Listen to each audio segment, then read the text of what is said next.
Good morning, everybody. It's 10 o'clock. If we can make a start, please.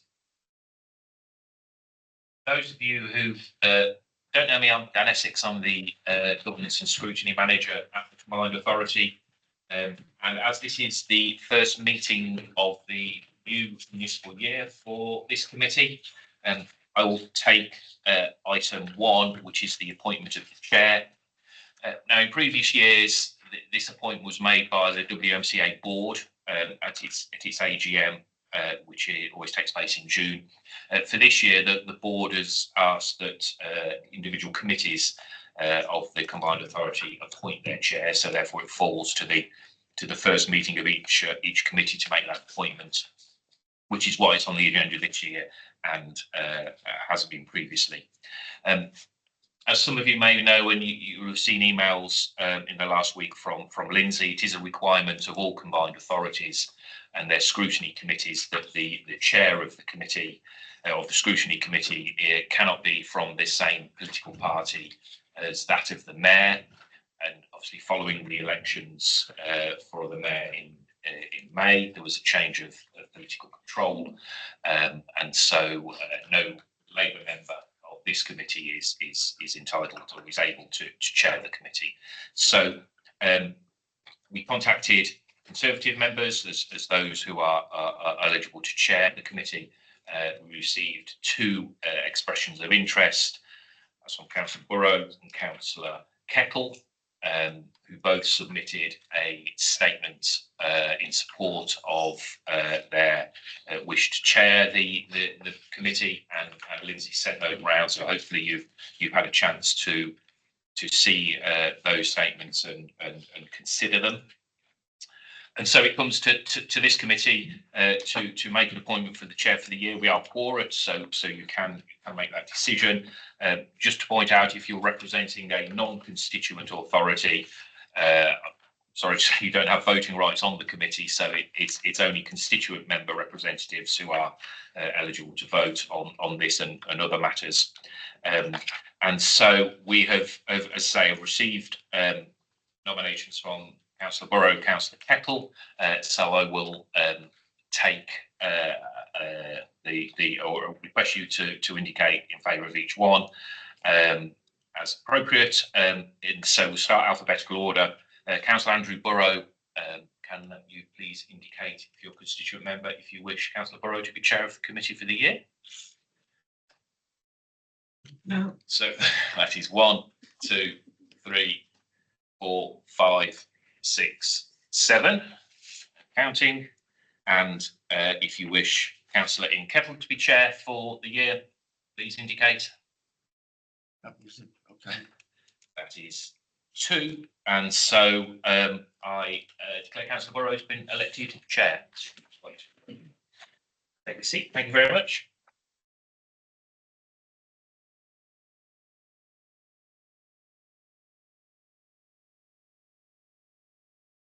Thank you, members.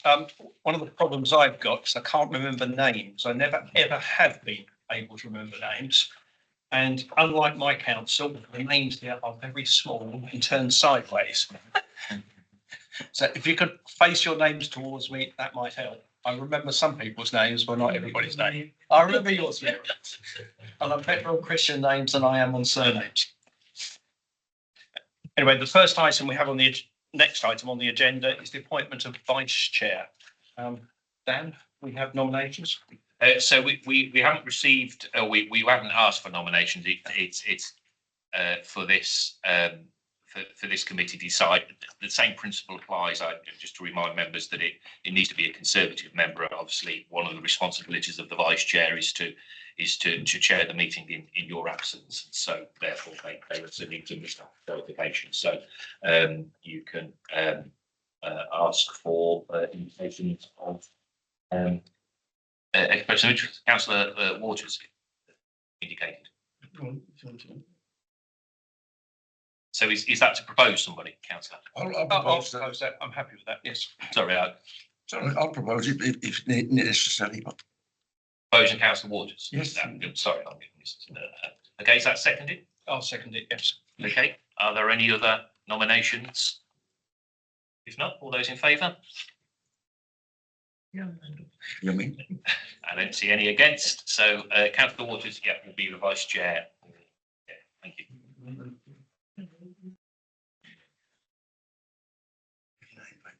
Oh, yeah.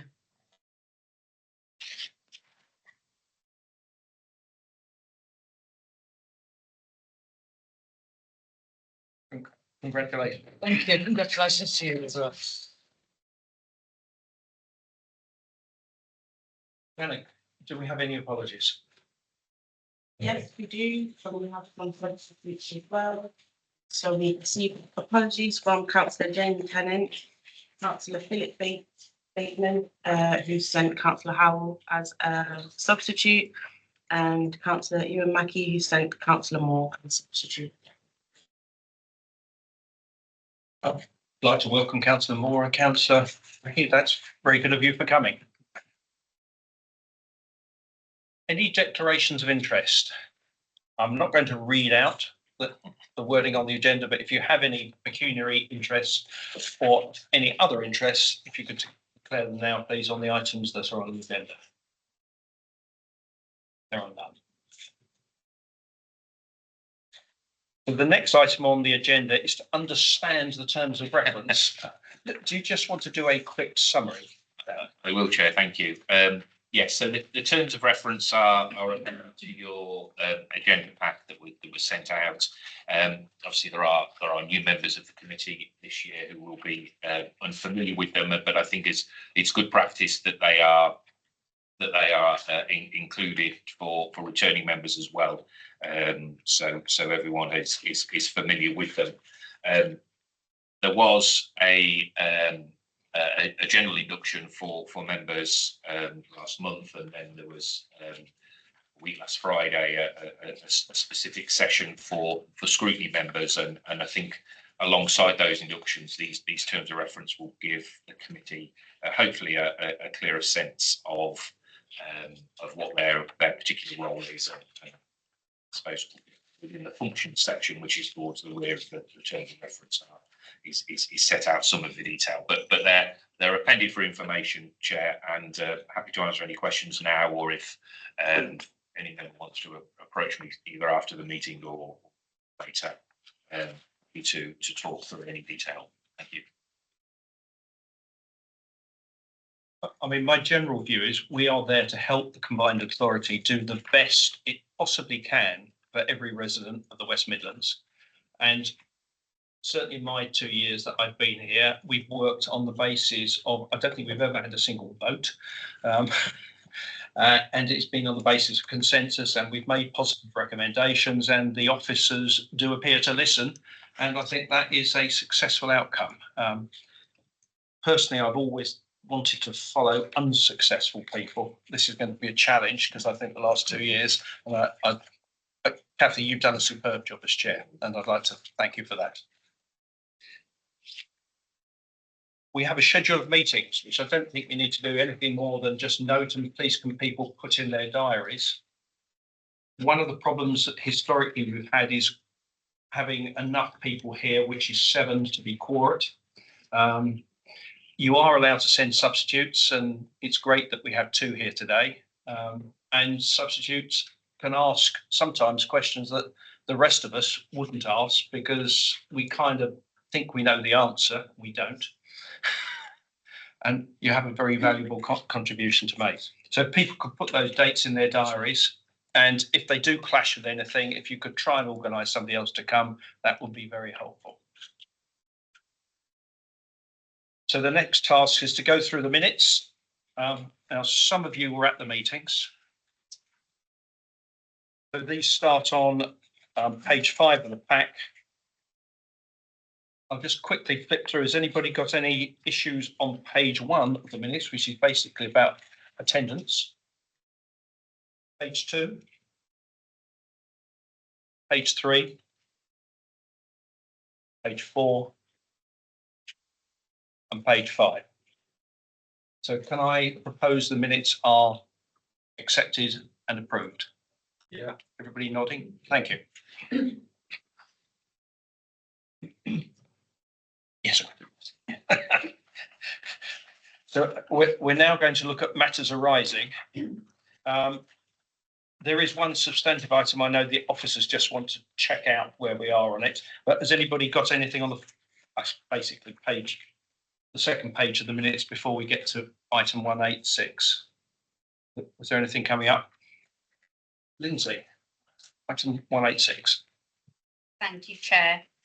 So at the last meeting, there was a discussion with regards to the Brownfield Land Remediation Fund Task and Finish Review Group. So the review group had completed its work and a draft report had been prepared. It was expected to come to today's meeting, but further discussion is needed with regards to the contents of the report and its recommendations. So the suggestion is that it is deferred to September's meeting of a Review and Scrutiny Committee prior to its submission to WMCA Board in September. Councillor Akhtar, do you have any comments on that, or are you No. comfortable with it? Thank you, Chair, and congratulations. No, I think it will be wise to have that deferred till September meeting. So for those that don't know, Councillor Akhtar chaired Very well. The Very task well, and Chair. finish, yeah. the subgroup that looked at this. Thank you. Anything else on the rest of the minutes that people might want to have a matter arising on? Thank you for that. So we can move on now to the skills scrutiny review, which I think is just an update, isn't it? Yes, thank you. You're on, Fiona. Thank you very much. So I'm Fiona Aldridge, Head of Insight in the Directorate at the CA that covers employment, skills, health and communities. We have a new Executive Director, who's my colleague, Helen, who is at the meeting and wanted to introduce her to you. In terms of the paper, this is an update. So in 2023, there was a scrutiny review on the impact of devolution of the adult education budget. As a reminder, the adult education budget was devolved to the CA in 2019. It's about just over £130 million. We spend about £170 million a year on jobs and skills in the region. And on points 4.2 and 4.3 in your paper identifies what the purpose of the review was and the broad themes emerging from it. There are a set of recommendations which are in section 4.5 from yourselves, all really helpful in making sure that we work well with our local authorities as we continue to invest that funding. All of the recommendations are underway at different stages and all in close working with local authority officers, and an update is provided against each recommendation. I won't go through them all. I'll assume you've read the paper. Just to say, in terms of where next, in preparation for the single settlement that was agreed as part of the devolution deal, we have drafted a functional strategy around adult skills. Each of your local authorities are developing place-based strategies, and together that will direct the investment in the single settlement. So it continues and actually strengthens the work that we do with local authorities to invest this money well. Just a couple of other points. Want to pick out that at the Councillor Induction Day, we did a workshop on the employment skills strategy and the investment. You may have been there. Lots of other councillors were. I think that went very well. And if you go to the matters arising, the visit that was taken to see some of our construction provision, and we just want to re-echo that invitation that if you wish to see some of the provision in practice in your local area, then we'll be happy to facilitate a visit. Happy to take questions. Members, do we have any questions? Councillor Kettle.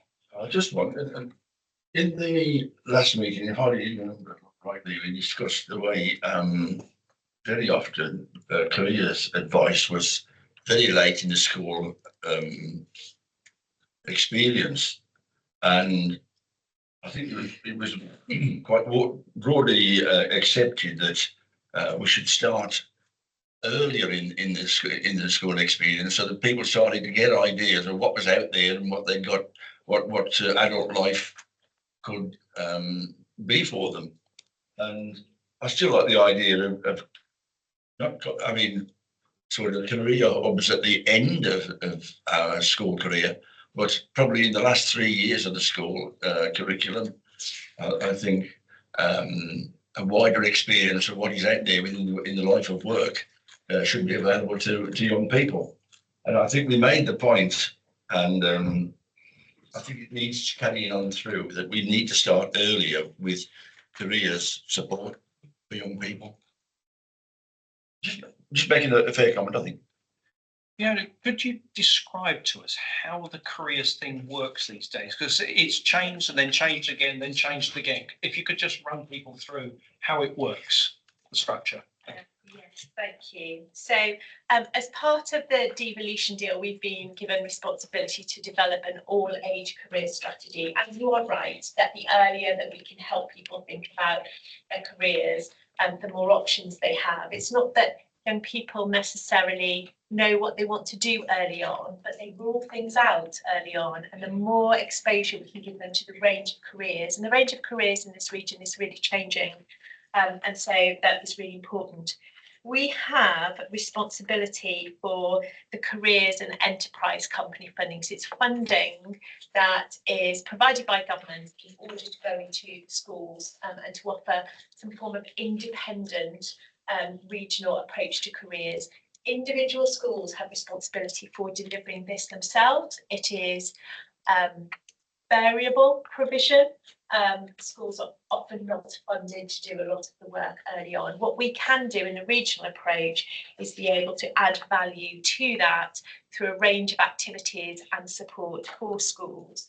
And we do that as well with our cornerstone employer group. So a group of employers within the region who support that career activity, including offering work experience, including offering careers fairs and demonstrating where the jobs are in the region. One of the responsibilities that the Cornerstone Employer Group have taken up is to think about consistent approach to work experience so that young people get meaningful encounters with employers and in the workforce as a key way of tackling youth unemployment and avoiding people becoming in need. We do expect that a new government would invest further in careers advisors for schools, and so we are looking at what that might include. So for initially that sort of broader regional offer, and we are doing some work to identify those schools and those places where our intervention at a regional level would make a least difference. We do have some funding. It only equates to the equivalent of about £10 per child though, so the ability to do significant work with each young person is not there.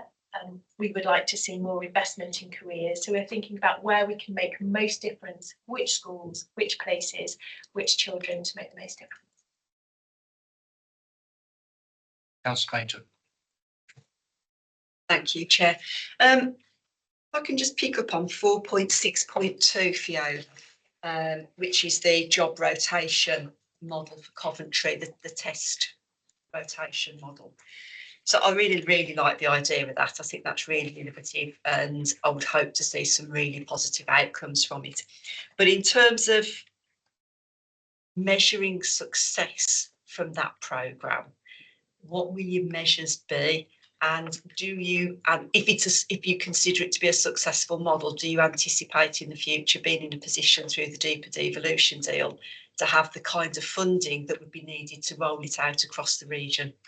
Thank you, and I'll start, and then Helene, you might want to come in on this.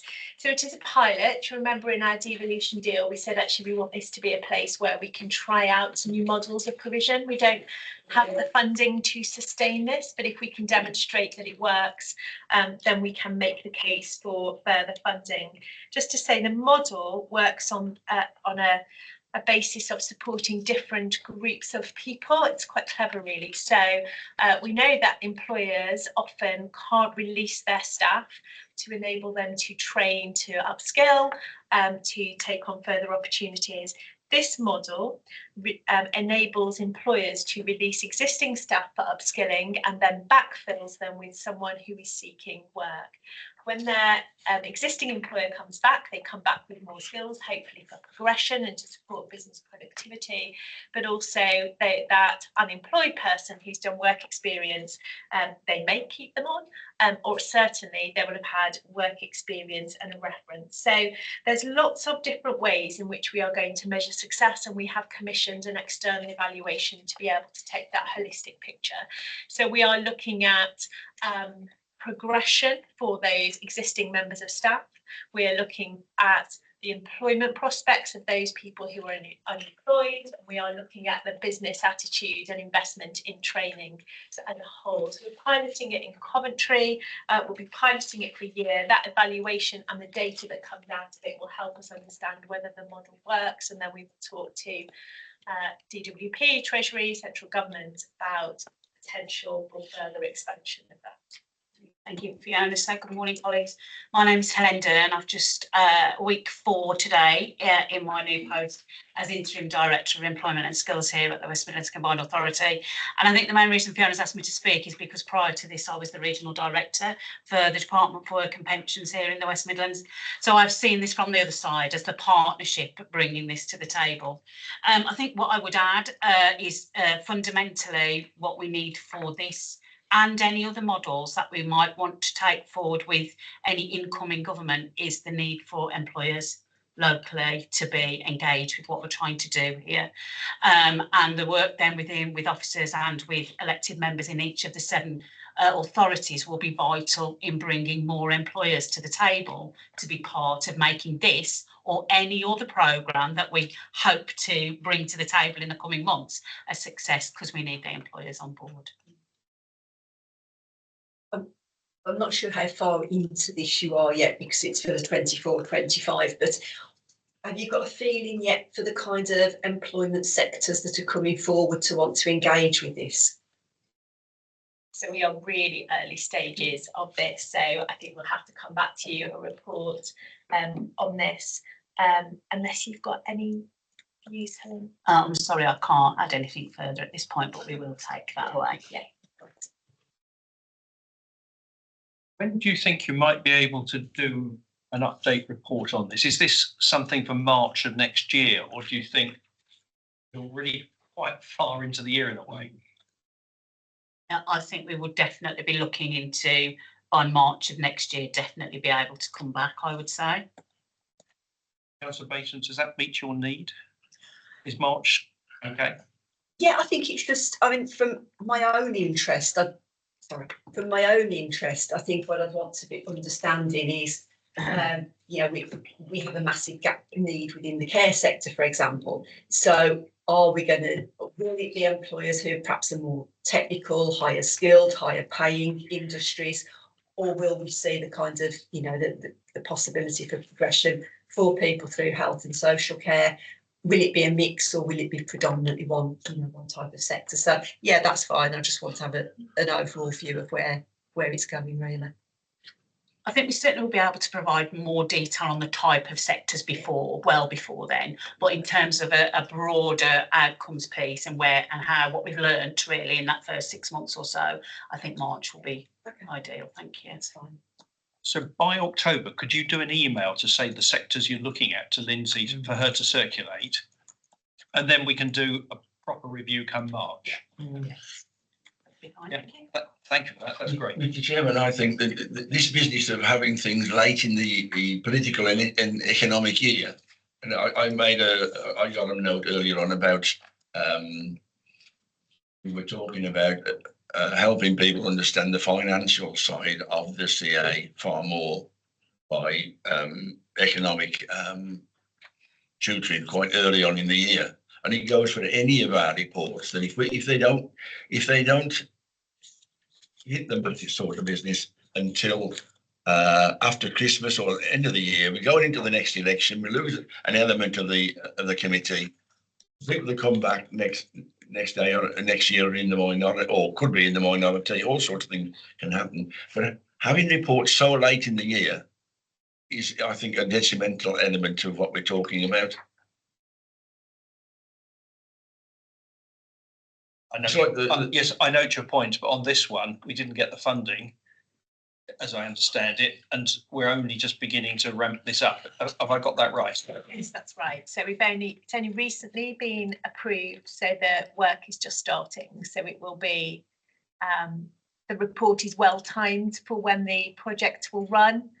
Obviously the timescales may not fit with your calendar, but it will fit with when we're able to report. We wouldn't be able to report on this with any at any earlier timescale. If you think about it, it ought to fit with our calendar, but otherwise it's just a waste, isn't it?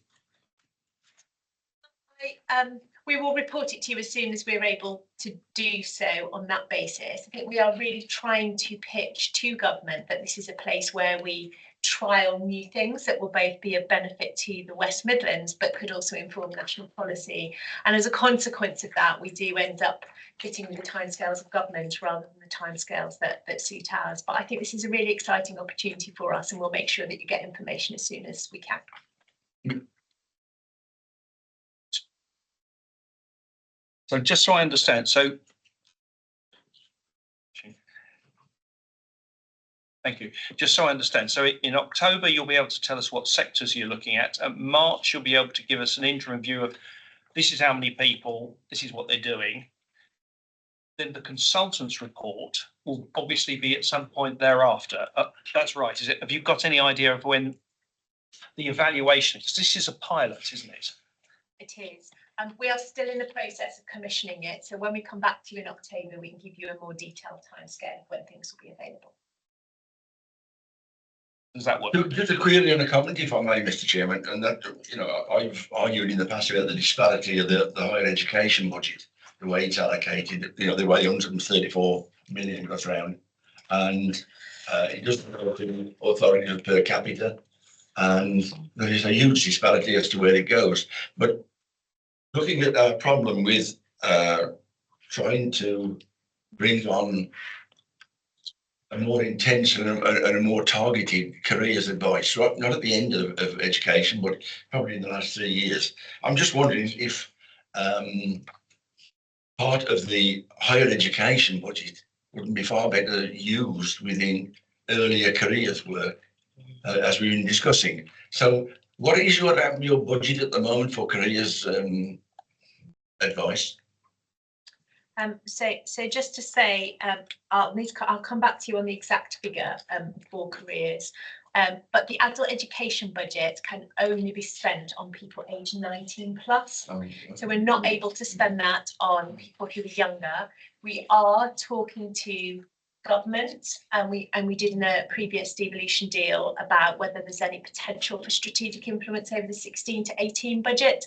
Any budget for compulsory education would always stay national. So it is the careers offer that we have potential. But again, this is us offering a support to schools with a broader careers offer that is more strategic rather than the individual investment. And it works out about £10 per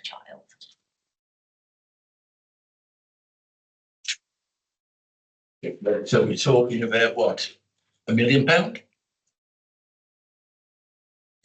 Yes, it's not very large at all for the scale of the challenge. In addition, there are of course things like the National Career Service where funding is centrally deployed. So that involves a website, support for telephone hotline for schools. So again, there's other parts of the career system that don't come through us. And of course, then other organisations, so our young people have access to support, employment, career support through our youth hubs and through DWP. When they're in college, when they're in university, they will get support there. One of the challenges around careers is not only a level of underinvestment, but it's fragmented as well. And so one of the essentials of our all-age career service is be able to pull that together as a whole and make best use of the funding that comes into the region through lots of different organisations. So there are lots more opportunities for the funding that we have. The direct funding that we have is quite small. Could you give us an indication as to how many individual pots we're talking about, you know? Just how many are we involved? So I don't know how many Can individual. you give us a come back with a report, please? We can give you an overall report on careers, if that would be helpful. Yeah. As an overview committee, Mr. Chairman, forgive me, as an overview committee, the concept that, let's say we deal with 8 or 9 different organisations on careers. If you don't know who we're dealing with or how much money is going there, and sooner or later we've either got to intermingle or use these other bodies to our benefit where possible, or work with them. And if you don't know how many people are involved and what the budgets are, we're struggling in the dark, aren't we? We can bring up an overview paper on careers. We'll be doing that work as we start to develop our all-age careers strategy. Lots of that funding won't be available for us to be able to direct. So what we will really focus on is that strategic working with some of those other organisations. So strategic working with the National Careers Service. We already work very closely with DWP. Our colleges and universities offer a service. Lots of the support that happens for young people for careers doesn't come as a direct careers budget. So, for example, schools give a lot of careers advice, but they don't have a careers pot of money. They have a fixed amount of money per child, and they will have to think about the range of services through there. So it's slightly more complicated than a set of funding stream for careers, but we could set that out for you, and some thoughts on where we're going with our all-age careers strategy for a future meeting. And I would also add to that there are a range of independent funding streams also coming to the table through large-scale employers, charities, all working in this space and wanting to do more. So I think what we need maybe is a whole map of where all the different organisations are impacting on, whether that be school careers or actually adult careers. Is most probably where I think we will take this, if that would meet your need. Councillor Waters next, and Thank you, Chair. Just an observation. In what I know is happening all over the West Midlands, but year 9s are now being given a chance to do some work experience instead of it being in year 10 and 11. So I don't know whether it is just Walsall that's trialling it out or what, but that's what's happening. And I think it's a good idea, because when you're at that age, you cannot. It's a long decision. What your career path could be. If you're going to go to uni, what you're going to do, what's the names. And if they do it early enough, it gives them time to do it instead of them being put on the spot at the last minute. Oh, you're going to go and do childcare. You're going to work in a nursery, and then when they get there, they find out that wasn't for them. Whereas if they have a little longer to actually think about it, they can think about it longer and decide a little bit better. That's my thoughts on it. Thank you. Yeah, should I come back on that? There's really clear evidence that meaningful work experience is one of the most powerful things that you can do around careers. There's a set of benchmarks called the Gatsby benchmarks, which identify what good careers looks like, and our schools across the region, but across the country, are also asked to sign up to those, and we have a really high proportion of our schools who do that. So there's some really great practice. What we need to make sure is that that's a consistent offer for young people across the region, and that, as Helen said, we need to get more employers involved, because we can do so much through a school, but unless there's some good quality work experience offered through all of our employers, then they will be really difficult to source, particularly in some of those new and innovative industries. And it would be great to have councillor support with the employers in your area to be able to offer opportunities for young people.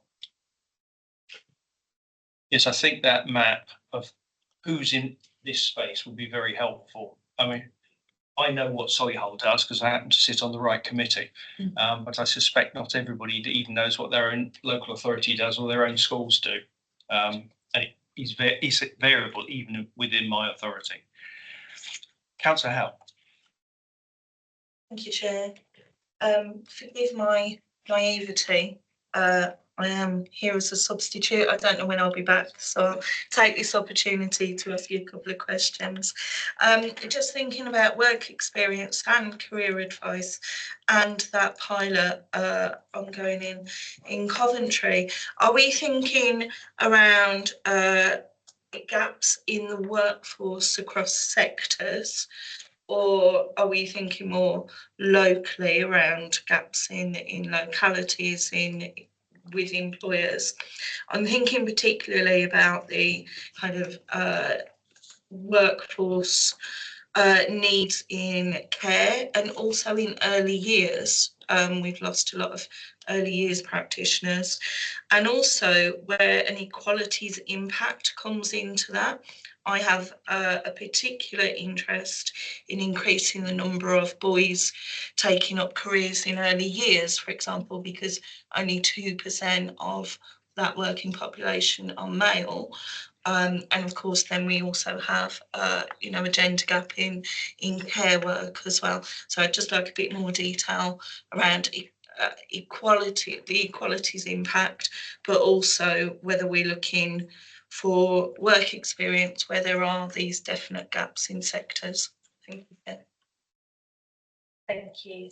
So we will come back to you with a list of sectors and hopefully employers. The model really depends on employers stepping forward and saying, I can release some staff and I will take work experience. So if there are employers in those sectors in Coventry that you have any influence over or can point us to, then that would be really helpful to do. With a small pilot, we will have to work with the willing, but certainly you could expect that if this were to roll out, then it could be a good opportunity to try and get people who might not otherwise think about sectors as being for them, get into them. We spend quite a lot of time thinking about women into certain sectors, and you're right, we should also be thinking about how we support our young men into some of the sectors. I think we've reflected previously around a challenge in youth unemployment and how there's quite an issue around young men in the region, and lots of our vacancies actually happen to be in sectors which are traditionally seen as female roles, and so there is an opportunity and a challenge there. You're right. Lindsay, when that piece of work is done and it's on a piece of paper, can Councillor Howell be sent that as an individual? Because otherwise, because if she doesn't come back, she'll maybe want to bring her normal attendee at this meeting. Thank you. Thank you. Thank you. Kathy. Just, I mean, Nick, possibly it's not really to do with the update, but it's just something that's kind of occurred to me when you're talking about needs and long-term unemployed. Yeah, part of the ward I represent has historical long-term intergenerational unemployment. So I get quite frustrated with the devolution of the AEB budget, that it is only for employment-related learning. Because for a lot of people, just even getting into a routine of going somewhere to do something they've got an interest in, to really build their confidence, think actually I can achieve something, which might then be the next step into something more structured. Is there any feasibility through the devolution deal that we might be able to pilot those kinds of initiatives in various parts of the region that really do struggle with long-term unemployment for certain groups of people? Yeah, I'll start and then Helen might want to say something about unemployment. Just to confirm that the adult education budget, which is 19 plus, is a real challenge about picking up people beforehand. We invest that money in 4 pillars. Inclusive communities, good basic education up to level 2, so that's equivalent of GCSE, into employment and career progression, and then the 4th one is upskilling and reskilling. So we very much do focus on enabling people to do training that will help them get good jobs. That's a key focus of it. But we do spend money on a broader remit. So about 15 million of the funding gets grant funded to your local authorities to get spent on what's called community learning, and that's very much the strand of work that is around strong and inclusive community. And it is that first steps engagement. It might be English, maths, digital, ESOL, but actually it can just be about being able to do that first thing you're interested in as a way of engaging you and supporting you. What we want to make sure is that there are opportunities for people to progress into vocational training or into work. That's right. So we want to make sure there's a link there, but that's often not why people start in the first place. It can be to help their kids at school or to think about their community or just have something to do. So there is a sense of investment there. Similarly, in the good basic education up to level 2, which is where we spend most of our money. So for those adult people who get to 19 and haven't got the equivalent of those GCSEs, making sure that they've got that as a good foundation for anything else they want to do. There are vocational elements to do that, again, to make sure that people can get into work. But in itself, again, a really good opportunity for people to do that first steps learning. So as we prepare for the single settlement and we talk to your local authorities about their place-based strategies, what we are saying is, what should that investment look like in your place? Which ward should we be concentrating on? Which groups of people need to really benefit from this? How should the offer be constructed? Who should we work with? And so I think there's real potential there to strengthen that so that it really meets the needs of place. Thank you. And I would just add, in previous work life, one of the things that DWP was really starting to understand was that there are so many different streams of funding that can support exactly what you're talking about. So whether that be through the CA or whether it be through DWP's own flexible support fund, or whether it be through the lottery funding, or whether it be through third sector, you need to build a better connected hand-holding service in some of our communities, again based around trust, in terms of what is it that community needs to make the linkage between work and improving the opportunities for them and for their families. So you will see through your local DWP contacts far more activity under place-based that says, what more can we do with those organisations that are, really embedded within the communities that they serve? And a lot of that always links to get people closer to employment. Maybe not into a job straight away, but starting to build those bridges. It's that confidence building, those first steps there. Money management, all of that, dealing with mental health challenges. There is a wide range of things that we are funding and supporting other funders to get into the local community. Thank you. Councillor Waters.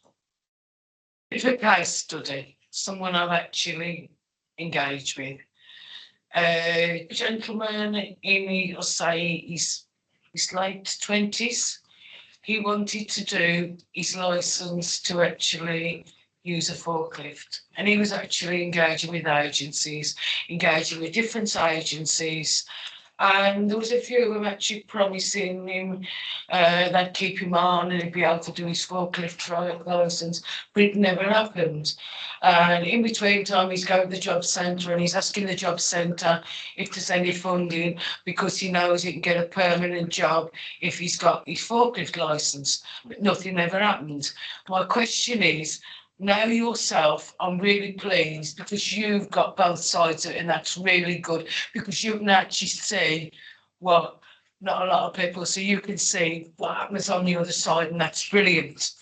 So now, will you be able to link in with the job centre and actually give them some of this information that we've got, the funding that's available, so as the job centre can actually send people who are unemployed onto these courses, get this grant funding and everything like that. Thank you.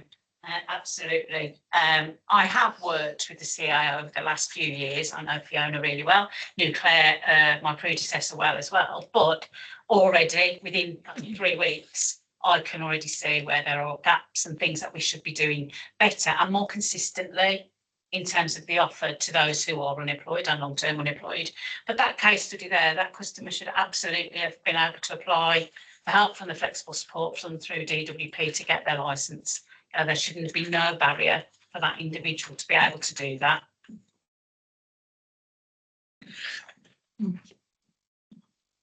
I think that is a really good point.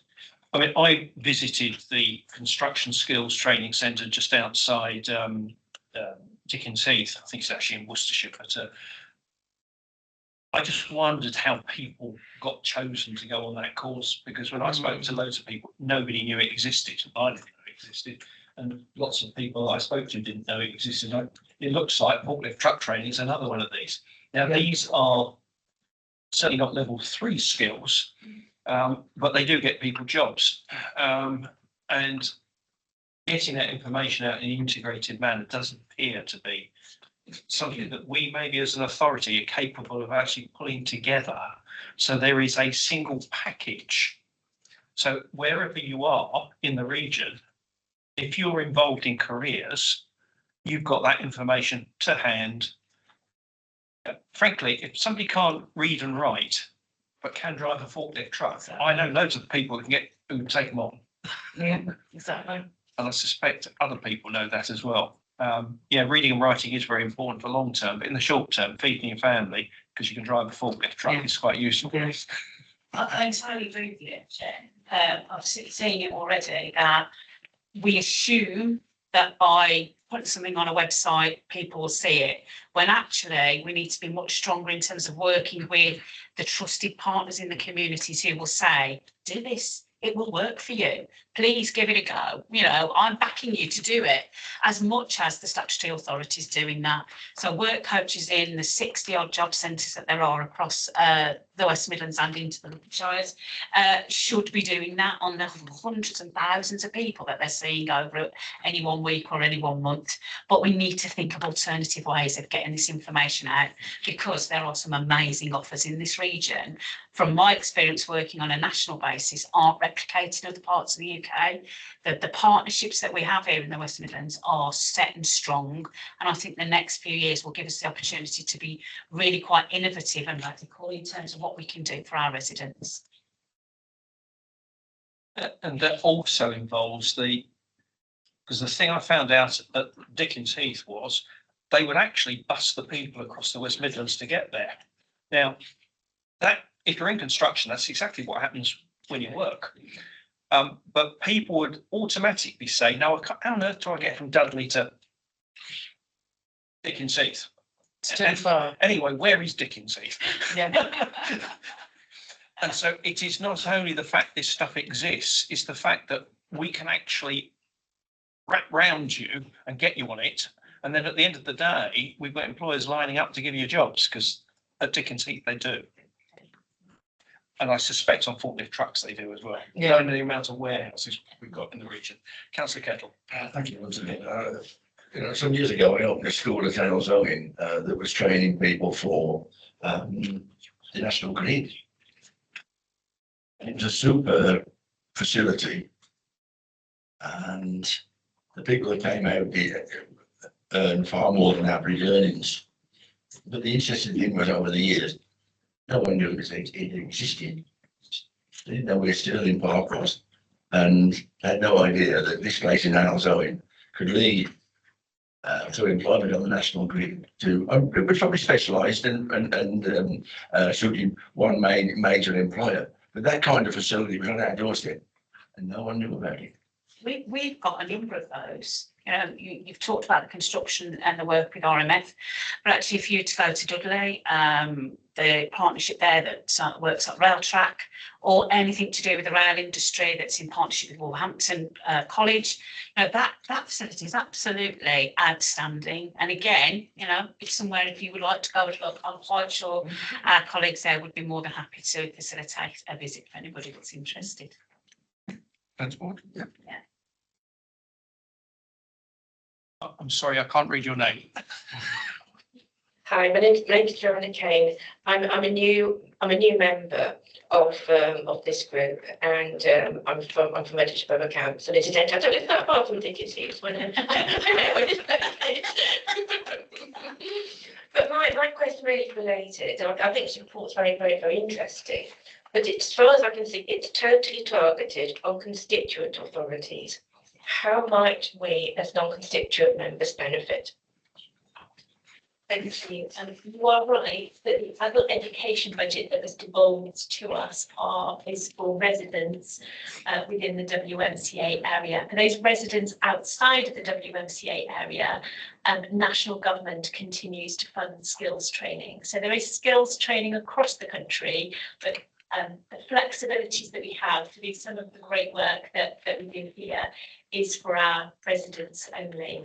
But there is still a training offer outside of it. But what we've been able to do with devolution is to try and think about different creative ways of moving away from just funding qualification to programmes of learning that are really well connected to the employment opportunities we've got in the region. So I hope that clarifies, even if not entirely helpful.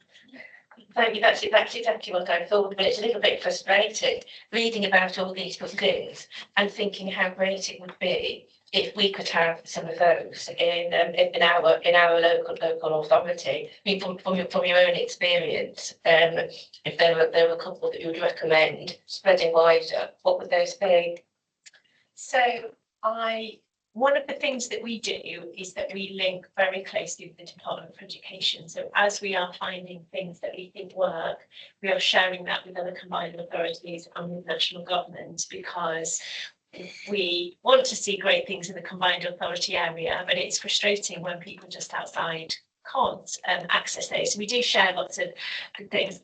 I guess where we have made most impact is to be able to move away from just qualifications and thinking about the wraparound support that you need, particularly in construction, for example, where the qualification in itself is not what gets you onto a site, it's the tickets around it, and that's a problem and can't be funded in the national system. I think what we've learned most is good partnerships make all the difference. So starting with working with employers who have vacancies, talking to them about who are they looking for and how can we support and train them to get those good jobs. Then a great partnership with DWP, which is really strong in this region and stronger than elsewhere in the country, to make sure that there is good signposting in. So partnerships are the thing that make the most difference. It'd be great if you had more flexibilities outside of the CA area, but you can do an awful lot when you work together with other people. Thank you very much. I think we need to start drawing this to a close, but I think we have two people who would like to make a contribution. That's Councillor Waters, and is it Councillor Priest at the end? Did you want to say something? You did, right. Thank you, Chair. Kathy mentioned regarding long-term unemployed. Now, what is available for long-term unemployed to give them confidence and to want them to go back into work? Because when they've been long-term unemployed, the what's name isn't there, and they need that. And also, when you're unemployed, I was unemployed myself for 6 weeks, and you go on an employability course, and it does not give you any encouragement to want to go back to work.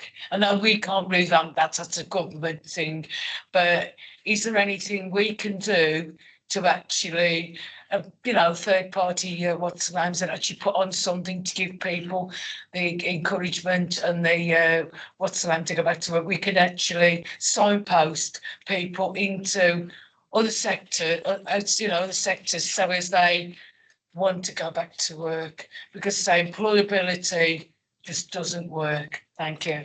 So I think, I said earlier, there are quite a range of different reasons why some of our residents find themselves long-term unemployed, and they can be a range of individual challenges, or they can have accumulation of them.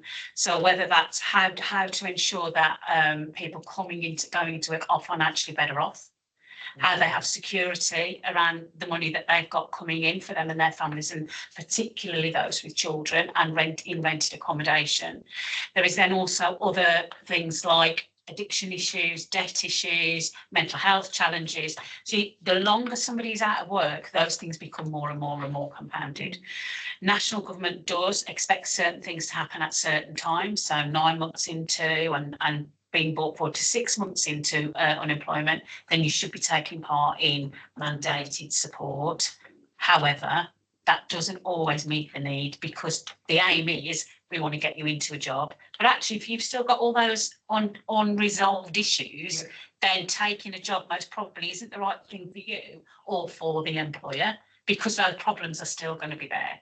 So already working through partners in the communities, we're trying to build some solutions around how do you wrap that care around people to give them the confidence, but also the trust in us that the decision they make to make that leap is the right one for them and their families. But there is an awful lot more that we can do. And again, seeing from both sides of the fence now, there are so many opportunities that we can take forward. We've just got to make sure that we do that within the funding streams. Brilliant.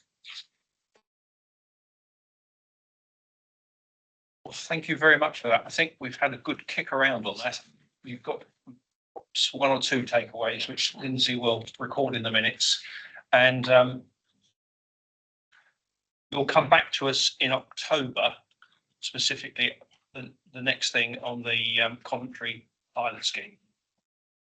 And Chair, there were two major events led through the CA last week across the region. There was a big careers fair at the racecourse in Wolverhampton for children in years 10 and 11 last week, where every senior school in the West Midlands was invited to come to that event and actually get hands-on, have a go with a wide range of different employers and skills. They were absolutely loving it, I can tell you. The buzz in the place was amazing. And the second thing, if you do get the opportunity to have a look on social media, we also had our annual Adult Learners Awards last week. There's already been some coverage of that within local media and the Express and Star and others about some of the amazing stories and winners from that event last week. Most noticeably our star, Bilston resident, a young widowed mother who's gone back into work with two small children and has really flourished as a result of the support that she's had through funding from the Combined Authority. So that sort of puts into context the work the team are doing and something we're going to keep doing. Thank you. Thank you, everybody. Thank you for your time. Thank you. I think we're now moving on to the performance monitoring against the annual business plan, and that's Jaspal, and I'm sorry if we slightly behind.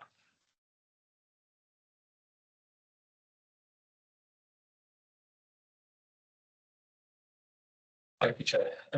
So this is the third report I provided to both the and Scrutiny Committee. But we bring it twice yearly. So this is the first report of the actual financial year. But for the purpose of any new members here, I'll just briefly discuss the actual report and outline the report and some of the actual recommendations. So the report outlines the monitoring and reporting process for the current fiscal year's annual business plan, what reviews last year's performance, 23-24. It aims to ensure the overview and scrutiny committee members of the robustness of the reporting process and that it's based on data-driven decision making. So to do this, it talks about the integration of the annual business plan and budget and details how the annual business plan connects the WMCA aims and objectives with team plans, employee goals, detailing activity resources needed for the year.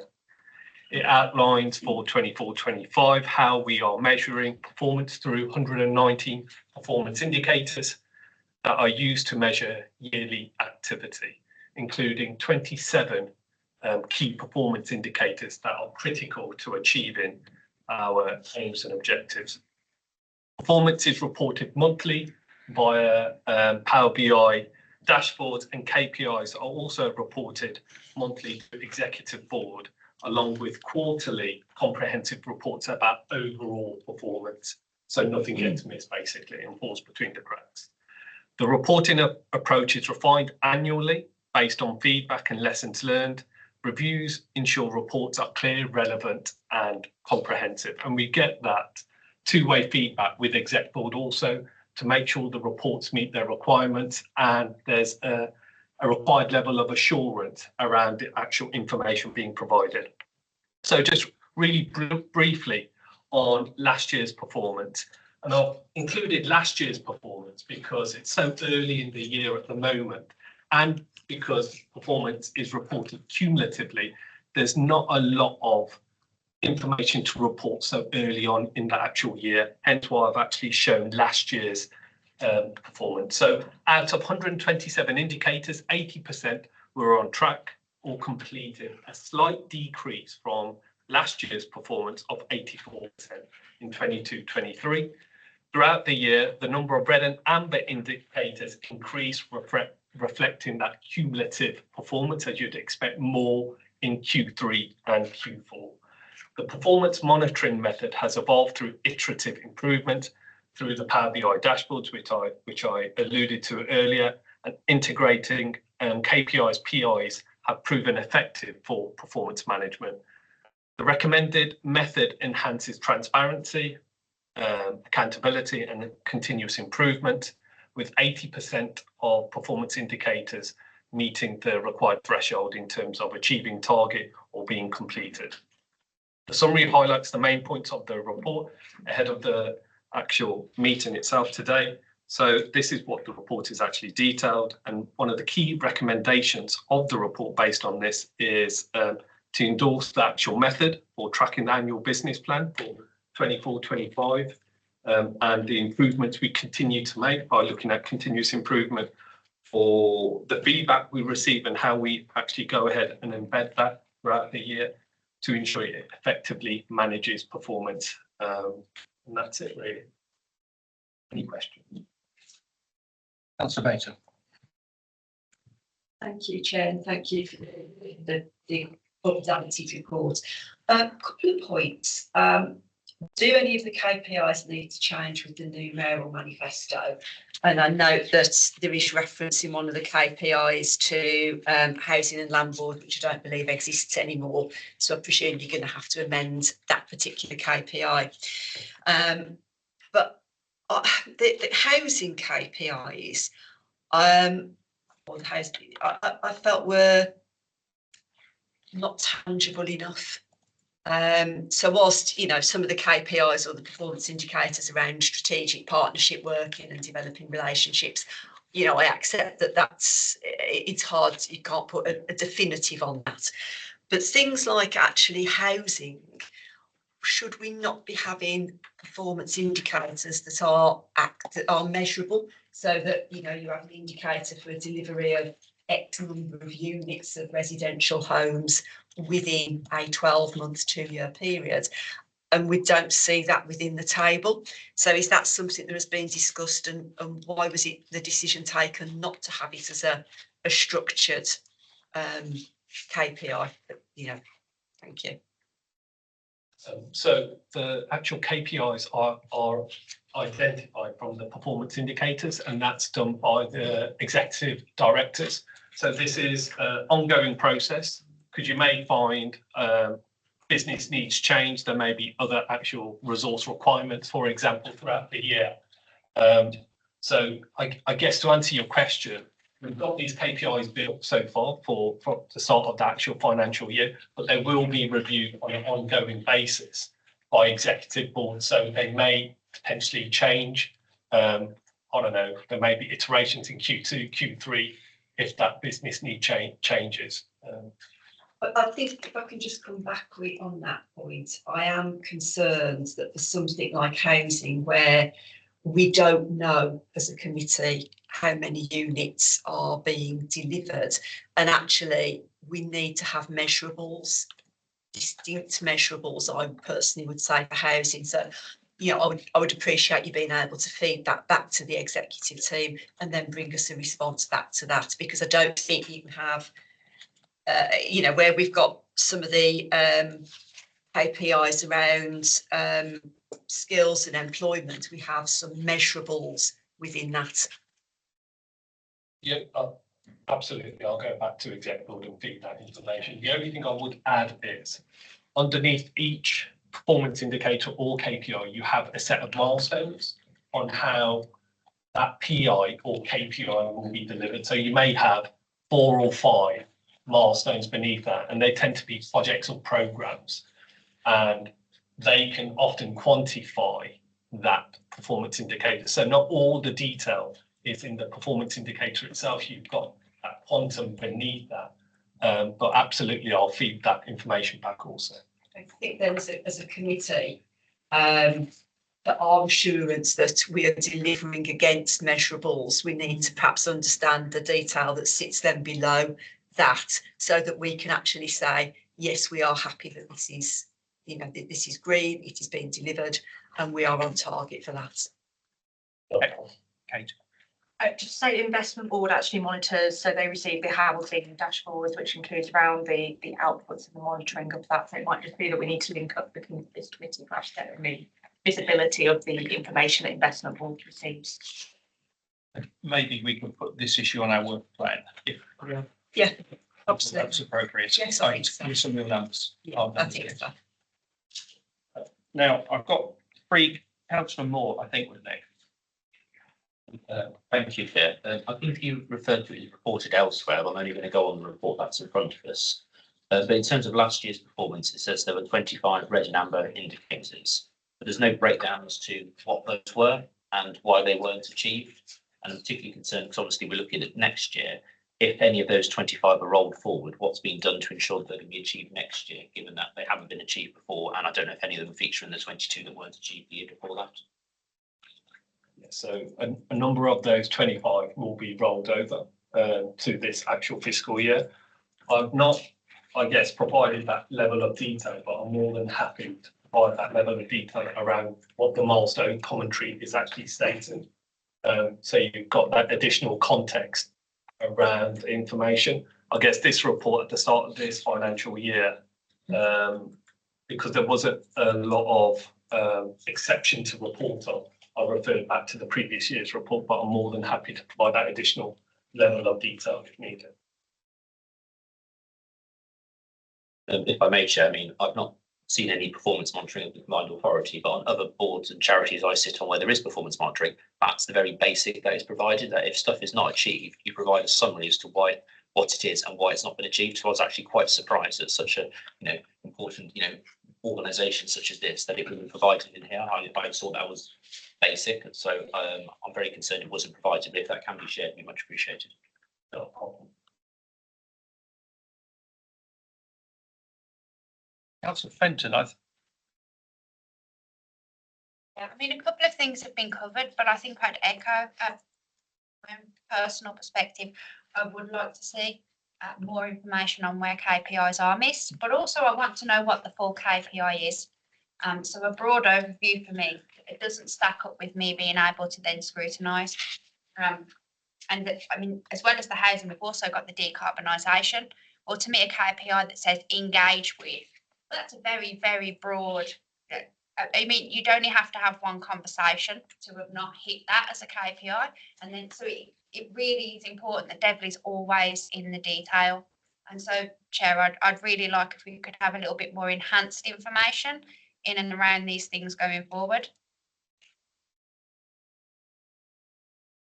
I think that is a good point. I guess the problem I have with all of this is there's just too many of these. I don't know which the high priority ones are. If they're high priority and in red, that's what I'm really worried about. But I don't know which of these are the most important of the issues.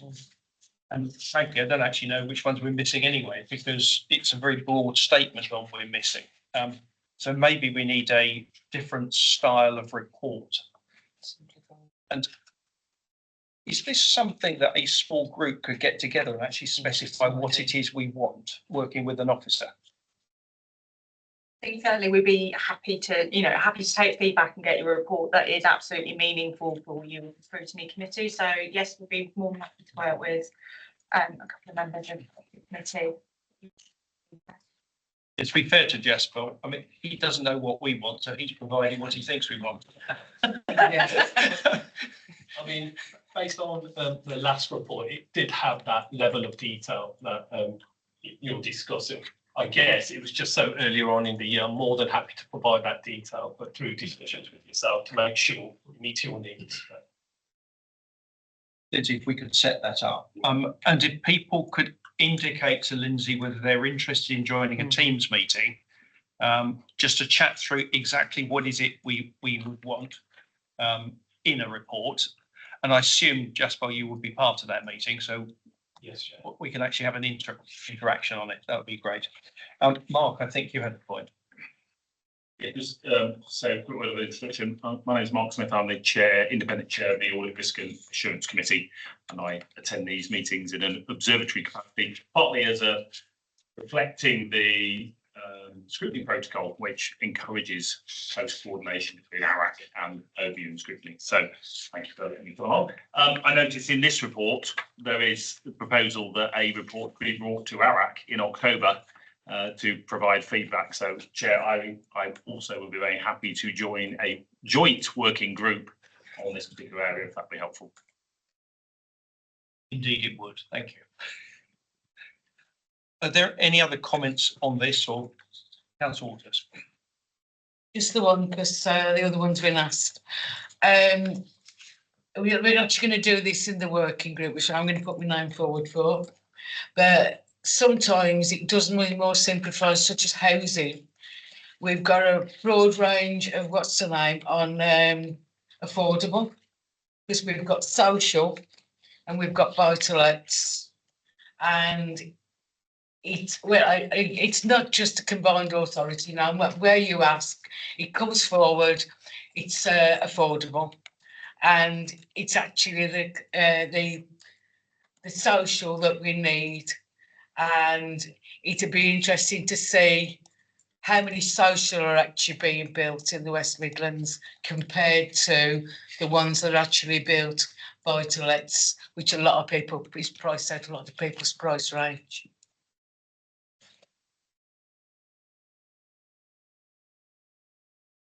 I think that is interesting, but maybe that's not yours.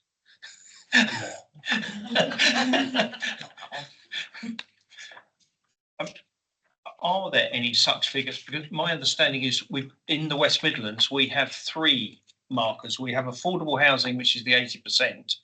We have the combined authorities version of affordable housing, which is based on earnings as opposed to market rents. And we have social housing.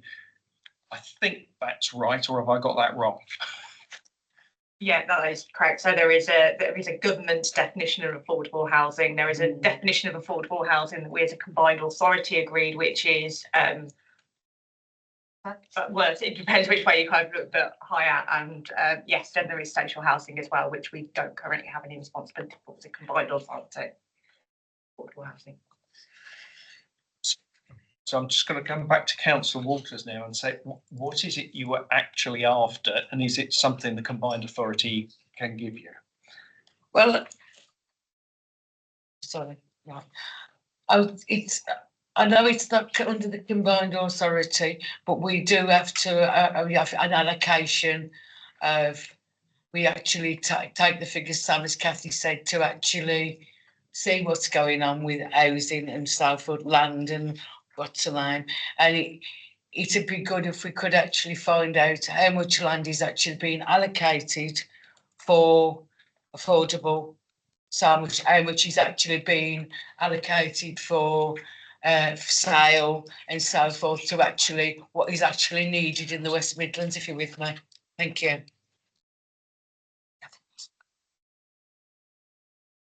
Kathy? I think they're all really important things that we need to understand, probably not as part of the KPIs, but I think we do need to understand them. And I do think that part of that discussion around how we move the brownfield review forward may incorporate some of the things that you're referring to. That's a good suggestion. So we don't lose it, Lindsay, we pick it up elsewhere. Kate, were you trying to say something before I close this down? No, I think it's just understanding understanding what might be wrapped into our. So, for example, we can certainly tell you the amount of affordable housing that has been a condition, for example, as funds that we put out. That regional view, we might struggle because it isn't data that we own. Thank you.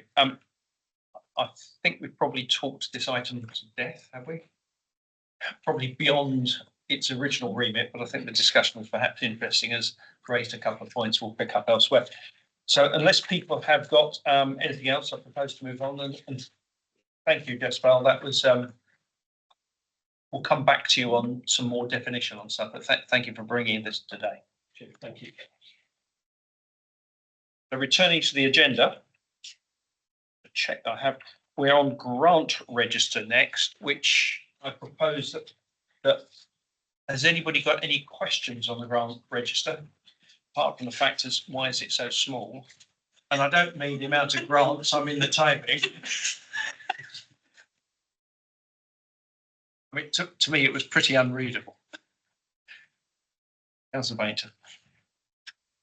Yeah, I've just got a couple of questions around 4.3, Kate.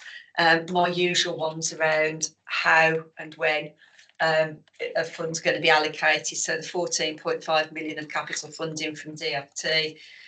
I mean, I guess that's comes within the transport scrutiny, but it's just understanding how these pots of money are devolved. Is it on an equal basis across the region, or is there something more scientific about than that? So certainly in respect to the Levi, that will be the team. Our team will work very closely with the Strategic Transport Officers Group here, which includes representatives from all the constituent member authorities to work out need. The Levi is specifically targeted at effectively putting electric charging where people do not have the capacity to have a charger on their drive. So particularly, for example, think flats, terraced housing, kind of South Birmingham kind of area where there isn't. So it is targeted where there is that need. What the team work with the Strategic Transport Group is to make sure that that goes into the wider strategy of need around, for example, our EV CATS project, funding that the local authorities may have where they're putting that out to make sure that there is an EV charging strategy, and that is putting it into the best place of need. They are working on that at the moment. We've not long had that grant. Out of there, active travel is specifically, again, we run that through the Strategic Transport Officers Group with cycling teams. That is, we have to put specific schemes in. So there is always a process where we collate schemes from the local authorities that they put forward. We have to score them against various criteria that Active Travel England put in, and then we put them in, and then we get allocated that money. We have to deliver those specific schemes. But again, we do work with local authorities because the money goes out to the local authorities to deliver those schemes rather than us. For those traffic signal, that has been given out to the local authorities. I think that was in a previous financial monitoring. The rest of those are either supporting combined authority activity or large supporting combined authority activity that will then be delivering regional services across the region. So they're not necessarily devolved out, but they are providing those services. Thank you. Thank you, Chair. A bit of a strange one from me, because I agree it was a very, very small table. But in that very, very small table, I found something called a Brexit grant. And just out of curiosity, can you explain to me what a Brexit grant is and what it was used for? Yeah, and certainly apologies for the sign. I think it's on portrait rather than landscape, which would have given you a fighting chance of being able to read it. Roll on devolution when we won't have all of these. I think it's a dream for it. So the Brexit grant was given out. So we had a grant. Also, all local authorities got a grant. So effectively, when Brexit came in, and it was for measures to effectively support businesses dealing with the impacts of Brexit, be that import, export, so kind of all the paperwork requirements that came in at that point in time. We actually regionally took a decision to pool all of those funds together because we thought there would be power to put 8 pots of money together and look at regional pieces. So there were a number of projects that were delivered 4 or 5 times, and then the money would kind of divvy back up again to local authorities and ourselves to deliver specific regional projects. So it's a legacy grant.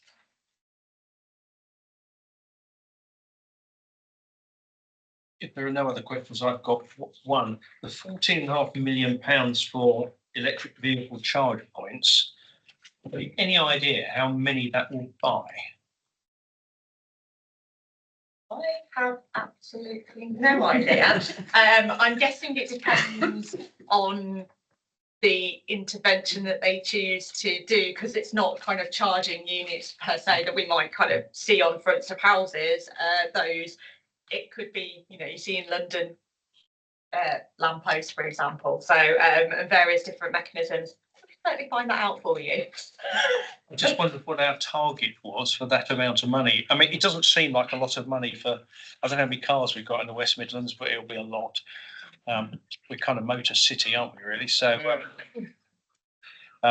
it would be interesting to see, and whether some of that money is going to be set aside for experimental schemes, something that's imaginative that may or may not work, because piloting things, I think, is something the combined authority has been into. And I read stuff about running channels across pavements and all this kind of stuff. I have no idea whether any of that stuff will actually work in practice, but to try a few and see whether they do work, because we have lots of houses where you can't get the car on the front garden, you can't get the car outside your house very often. And how are we actually going to make that work for people who don't act? Sticking on public charges is incredibly expensive. Charging from your own house is a lot cheaper, and it's probably better for the grid because people charge at night. But so some detail in that on what we're looking at might be just kind of interesting later on. Thank you.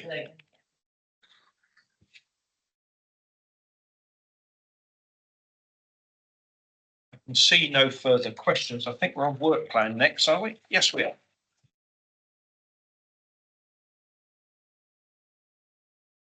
Thank you, Chair. Yes, so included within your pack, you have the work programme for this committee, and you also have the forward plan for items coming up for WMCA board. So the work programme for this committee is a rolling work programme. The items discussed earlier on in the meeting will be included within the programme for future meetings. But please do let me know if there are any other items that you feel that should be scrutinised, and we can work with you on the best way to do this. Anybody have any thoughts at the moment over and above those we've already talked about? I mean, I've got a couple that I've picked up just chatting to people. Buried in one of the many documents was a programme to support those with health conditions into work. There's a programme for doing that. I don't know whether we want to look at that. It is an option, we could look at that. And the investment zones, I don't recall us looking in detail at what the plans are for those. And that is those tend to be a joint thing between the combined authority and local authorities. And obviously with the purpose being to get private sector to do, to set up jobs, that might be something else we might want to look at, because there's quite a lot of money associated with that from what I remember. I mean, there's millions and millions and all kinds of tax reliefs, and I don't know whether we would like to look at that. I don't know if anybody has any view on either of those two items. Through you, Chair, I think the investment zone, because it's kind of been talked about for the last couple of years, and we've had some briefings on it. But I think if we wanted to do, if you as chair wanted to do a scrutiny piece on it, I think it might be valuable for members to have a separate briefing note on it first, or a briefing with officers, just because it struck me when we had the previous briefings on it, it's hugely technical and hugely difficult to well, I found it hugely difficult to understand. And you've got the complication between investment zone and I can't even remember what the other zone is. Yes. Yes. So it's really, I'm already confused. So yeah, I think it would be, and because the potential for the region should be so huge in terms of benefit, it probably is something you would want a view on. I think the idea of a training session, picking up Councillor Kettle's earlier point of we need to understand stuff before we scrutinise it, might be a good idea. And I think that's what you were proposing. We do this as a two-step approach. Members, does anybody else have a view? Are people interested in these zones? I may, Mr. Chairman, that, you know, we have DY5 at Dudley, and the sad thing is if you have the land available, you have the buildings available, very often you haven't got the power. And what has sabotaged us in Dudley is that we just cannot get the power into DY5 for companies, or putting power into DY5 is so expensive that it's sabotaged the whole concept of CY. Probably I've noted, I'll ask for the feedback a bit nearer home, but from what I can find out in the past, DY5 was hamstrung by the fact that there wasn't enough power going into the area. You know, it's chicken and egg sometimes. You've got a problem. You look to encourage economic activity in the locality, and then you find that people who want to go there haven't got the power. Just a bit of insight for you.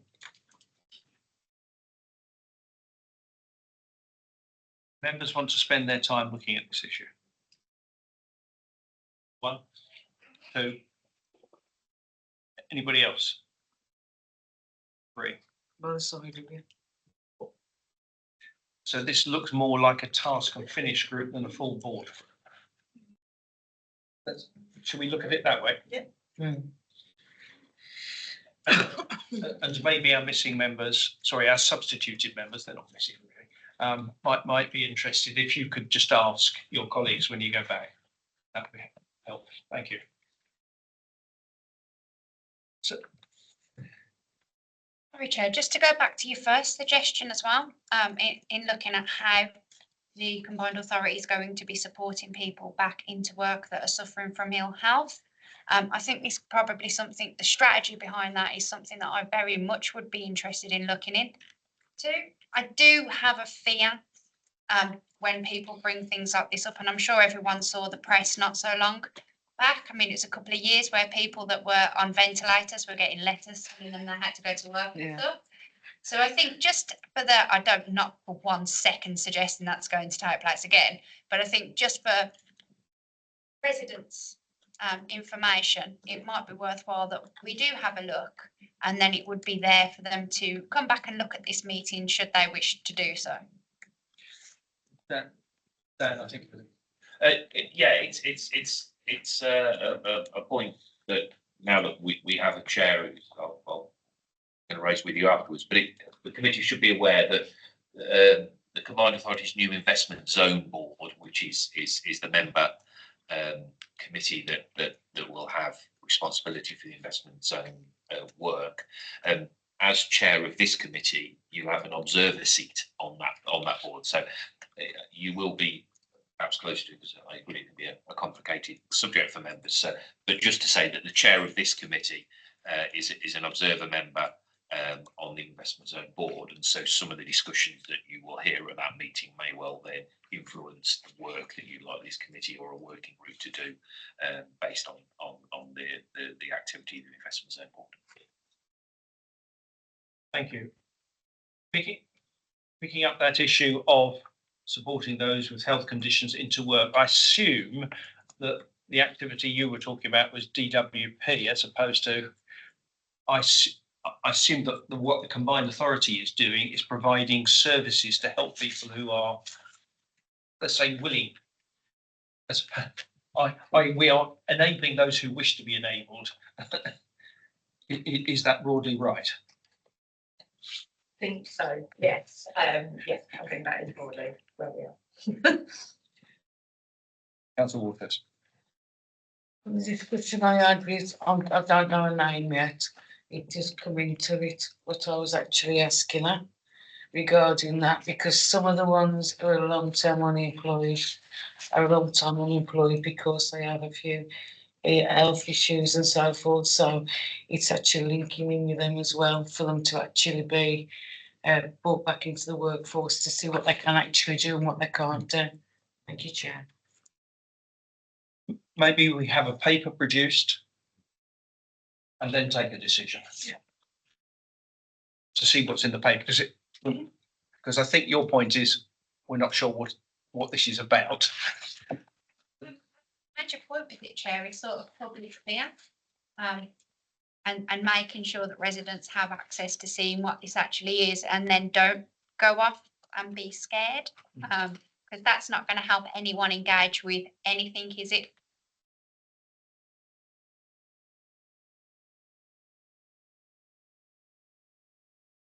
I'm just having whispered in my ear, if we wish to, we could have an additional, we're getting quite a lot of stuff. I think it's the point that Lindsay's making. We could have an additional meeting in November to pick up these additional issues if we wanted to.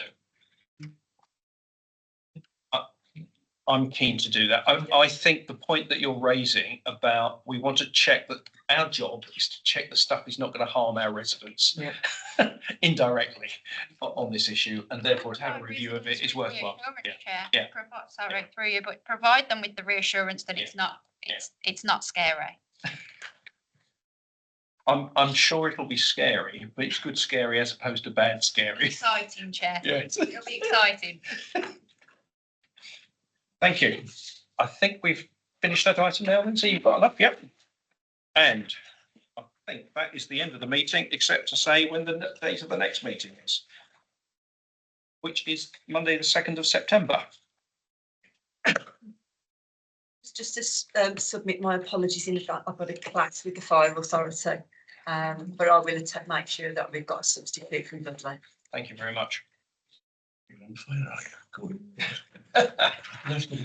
thank you very much, everybody, for attending. Thank you. Francis.